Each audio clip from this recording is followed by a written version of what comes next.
जैसा कि आपको पता है, राजस्थान स्टेट काउंसलिंग स्टार्ट हो चुकी है, ठीक है। तो इसकी मतलब स्टार्टिंग में तो ये 28 तारीख से इसकी स्टार्टिंग डेट थी एप्लीकेशन की, और फिर लास्ट डेट 1 तारीख थी, है ना। उसको बढ़ा के 2 तारीख कर दिया गया, ठीक है। तो राजस्थान स्टेट काउंसलिंग में जो साइट है ना, वो मतलब ऐसे चलती है, मतलब उसका सर्वर हमेशा डाउन रहता है, सर्वर डाउन रहता है हमेशा उसका। तो मतलब लगभग 15,000 बच्चों ने इसका फॉर्म मतलब इसके लिए अप्लाई किया होगा।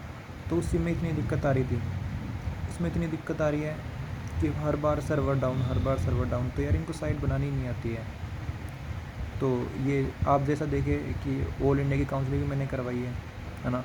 तो ऑल इंडिया की काउंसलिंग में तो ऐसा दिक्कत ही नहीं है, मतलब उसमें तो मेरे 20 मिनट में ना, जब मतलब 20 मिनट में काम हो गया था। बाकी चॉइस फिलिंग में मुझे टाइम लगा था, क्योंकि मेरी रैंक काफ़ी है, मतलब बहुत ज़्यादा रैंक है। तो मैंने सारे कॉलेज लगाए थे, इसलिए मेरे को चॉइस फिलिंग में टाइम लगा था।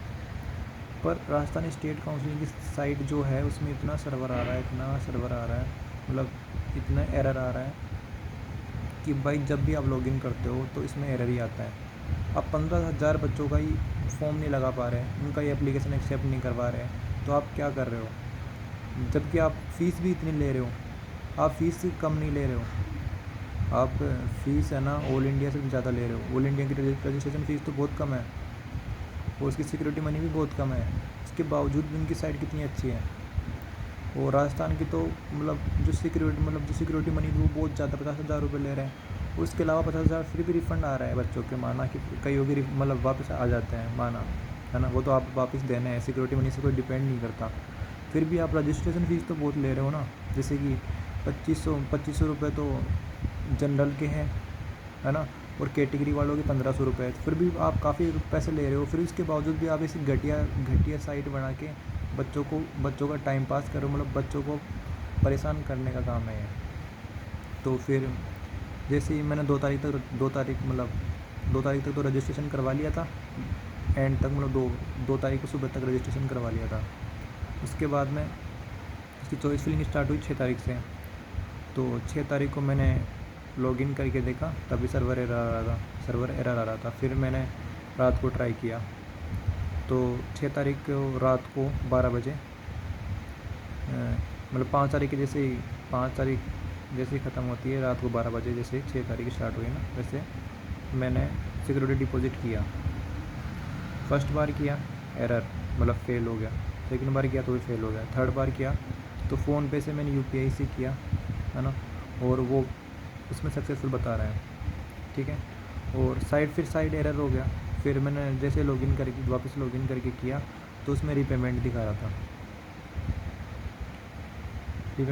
था उसमें, है ना। और अब मुझे कंफर्मेशन नहीं है। अब अगले दिन उन्होंने क्या किया, डेट बढ़ा दी, डेट कर दी 12 तारीख, मतलब 12 तारीख को सिक्योरिटी डिपॉजिट होगी। अब हमको कोई क्लियरिटी है ही नहीं, तो मैं क्लियरिटी करने के लिए वहाँ पे गया। एप्लीकेशन मैंने एक लेटर तैयार किया, उसके स्क्रीनशॉट जो प्रूफ था मेरे पास, फ़ोनपे से जो यूपीआई से मैंने प्रूफ किया था, मतलब वो जो पेमेंट किया था उसका प्रूफ है, वो लेके गया।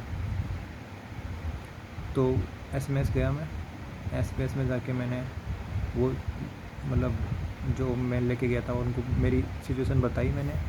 और मैंने कहा कि सर आप मेरे को क्लियरिफाई करके दो, मेरा पेमेंट हुआ है कि नहीं, ताकि मुझे ये तो कंफर्म हो कि मेरे पैसे कटे हैं, कहाँ पे गए। तो मैंने काफ़ी मतलब चले गया वहाँ पे। तो मैं वहाँ पे काउंसलिंग रूम में गया, तो वहाँ पे मेरे को एक सर मिले, मतलब वहाँ के जो भी काउंसलिंग करवाते हैं, मतलब उनके स्टाफ मेंबर होते हैं, वो मिले। और उन्होंने मेरे को कहा कि आप है ना उसमें जाओ, एकेडमिक ब्लॉक में जाओ। एकेडमिक ब्लॉक, तो मैं एकेडमिक ब्लॉक में गया एसएमएस के। वहाँ पे मेरे को एक मैडम मिली, एकेडमिक ऑफिस था, उसमें गया, और एकेडमिक ऑफिसर ऐसे कुछ लिखा हुआ था बाहर। तो मैं अंदर गया, मैंने उनको लेटर दिखाया। मैडम ने कहा कि आप है ना 114 रूम नंबर में चले जाओ और उनसे बात करो। फिर मैंने उनसे सर से बात किया, तो उन्होंने कहा कि 12 तारीख तक वेट करो,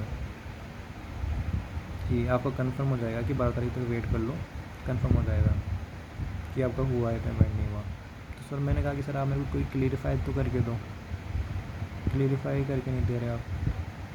तो फिर दूसरे सर जो जो मेरे को पहले मिले थे काउंसलिंग ऑफिस में, वो मेरे को वापस वहाँ पे आ गए। तो उन्होंने बताया कि इनसे बात कर लो। तो मैंने उनसे बात की, तो वो मेरे को कहते हैं कि तूने मेरे को पेमेंट किया था क्या, गुस्से में आके कहते हैं कि तूने मेरे को पेमेंट किया था क्या। अब उनका काम यही है पेमेंट का, मतलब ये जितने भी इशू है उनको सॉल्व करने होते हैं, और वो ऐसे बात करते हैं, तो ऐसा अच्छा नहीं होता। बहुत बुरा लगा मेरे को। तो फिर उन्होंने गुस्से में कहा कि आप उसी एकेडमिक ऑफिस में जाओ और वेट करो, वो कोई दूसरा आ जाए तो उसका वेट करो। तब मैं वहाँ पे गया तो वहाँ पे लॉक लगा हुआ था। फिर मैंने वेट किया। फिर वहाँ पे एक सर आए, मतलब मैंने उनको सर को बताया कि सर, मतलब वो सर ऑफिसर मतलब एकेडमिक ऑफिस के नहीं थे, वो दूसरे ऑफिस के थे। वो आए, मैंने उनको बताया अपनी सिचुएशन। तो उन्होंने एक सर को रोका, मतलब एक सर वहाँ से जा रहे थे, उनको रोका और उनको वो बताया कि सर ये इसकी प्रॉब्लम है, आप इसको सॉल्यूशन बताओ। तो फिर वो काफ़ी अच्छे लगे सर मेरे को, क्योंकि उन्होंने मेरे में हेल्प भी की। उन्होंने उस दूसरे सर को कहा कि सर ये इसकी बता दो क्या, मतलब इसका क्लेरिफाई तो कर दो इसको एक बार। तो मैंने क्लेरिफाई किया। तो उन्होंने सर ने कंप्यूटर में मेरी आईडी, मतलब रजिस्ट्रेशन आईडी थी जो भी, उससे लॉगिन करके मुझे बताया कि बेटा 3 बार पेमेंट किया हुआ है और तीनों बार फेल है। तो मैंने बोला सर ठीक है, थैंक यू आपका। उन सर से भी मैंने बहुत अच्छे लगे सर मेरे को। उन्होंने मेरे को रोक के भी बताया कि बेटा कोई दिक्कत नहीं है, अगर ये तो आपको 7-8 दिन में रिफ़ंड हो जाएंगे। तो उन्होंने मेरे को अच्छा लगा। मतलब कई लोग तो अच्छे होते हैं, बाकी कई तो होते हैं बुरे। मतलब कईयों को जैसे गवर्नमेंट जॉब होती है ना कईयों की, तो उनको अभिमान सा हो जाता है कि भाई अपने तो गवर्नमेंट जॉब है, अपन तो कुछ भी कर सकते हैं। तो फिर मुझे पता नहीं था, फिर आप ये तो कंफर्म हुआ कि फ़ेल हो गया है। तो मैंने एसबीआई बैंक से बात की, एसबीआई जो मेरा अकाउंट था उससे बात की। तो उन्होंने कहा कि ये आपका फ़ेल हो गया था, तो ये 1-2 दिन में आपको रिफ़ंड हो जाएगा। तब जाके मुझे संतुष्टि मिली। अभी भी रिफ़ंड तो आया नहीं है, देखते देखते क्या होगा। बाकी यही सच्चाई है इसकी। आप मैं तो ये नहीं चाहता कि मतलब ये इतने पैसे ले रहे हैं हमसे, 1500 रुपये कम नहीं होते हैं। जबकि स्टेट एमसीसी तो 500 ही ले रहा है, 500 हज़ार जितने भी ले रहा है, और ये हमसे 1500 ले रहे हैं। 1500 तो कैटेगरी वैसे ले रहे हैं और 2500 उनसे ले रहे हैं, फिर काफ़ी पैसे ले रहे हैं। उसके बावजूद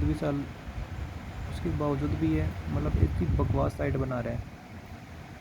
और इनके जो हेल्पलाइन नंबर है ना, वो भी बिज़ी आते हैं। मैंने काफ़ी बार फ़ोन किया, एक बार भी रिसीव नहीं हुआ, स्विच ऑफ बताता है, बिज़ी बिज़ी। और मैंने ईमेल भी किया है, मैंने 3-4 ईमेल डाल दिए इसके बारे में, पहले भी डाला था, एक बार भी रिप्लाई नहीं आया। तो ये कौन सी गवर्नमेंट बॉडी है, ये कौन सा अपना काम कर रहे हैं, बच्चों को परेशान करने का काम है इनका। तो यही सच्चाई है इनकी।